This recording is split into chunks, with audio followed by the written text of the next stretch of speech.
67-64 is your final score. They are off to the NIT title game for the second time in 3 years, and the first time for Richard Pitino because it's his first year at Minnesota. He stood by with Lisa Byington after the game. You don't always get a do-over. What'd you learn from the end of regulation to the end of the overtime and how you defensively handled it? Well, we had to switch out, and we didn't do a good job of switching out, getting our hand up. They made a great shot. Malik normally hits those free throws, but with the lineups that we were playing for such a big team, we found a way to win, so I'm really happy for our guys. And you're not the guy who wants to foul at the end. You know what? I normally pray they miss, and they did that time, so you never know. I mean, we were 1 for 2 with not fouling.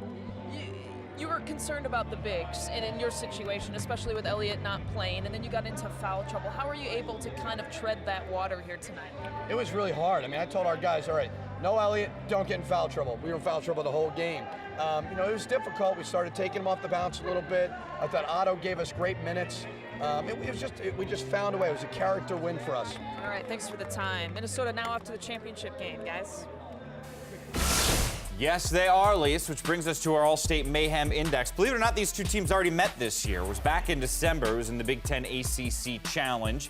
And back then, Minnesota won because they had, well, let's see, pretty similar numbers here to their three-point percentage, turnovers forced, points off of turnovers.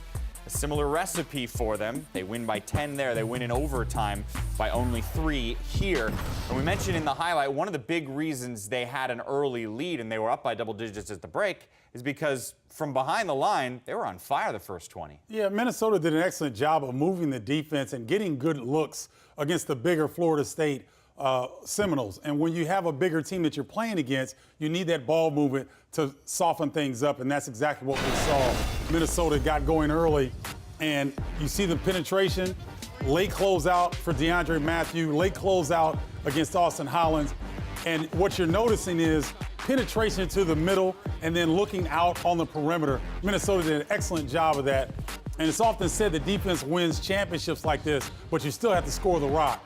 And Minnesota started out 6 of 6 and then went 6 of 24 in their next 30 attempts or next 24 attempts. So they were able to overcome a really poor shooting second half with a lot of defense and a lot of scrambling, but they got going via the three-point shot. You know, the good thing for a team like Minnesota is the youth that's there gets all these extra games. The young head coach gets a chance to coach in tournament environment and all that.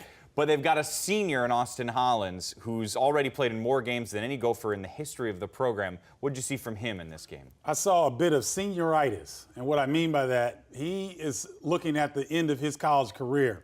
And there's a special motivation when you are at this point for a lot of seniors that have a high character and a lot of pride. And Austin Hollins has both of those. As you saw the nice stutter step move and then coming back with a great block without fouling to save 2 points, give his team yet another possession, then comes down and nails an NBA 3. Anytime that Minnesota needed a play, Austin Hollins was there to make it. And so you talk about guys like Austin Hollins, 140 career games. There's not a situation that he hasn't seen on the floor. He's ultra confident right now. He's saved the best for last, and he's the main reason that Minnesota's in the championship game. And bears repeating, the last game they played in this NIT a couple days ago, he had his career-high performance. He's strong in this one. They win the game.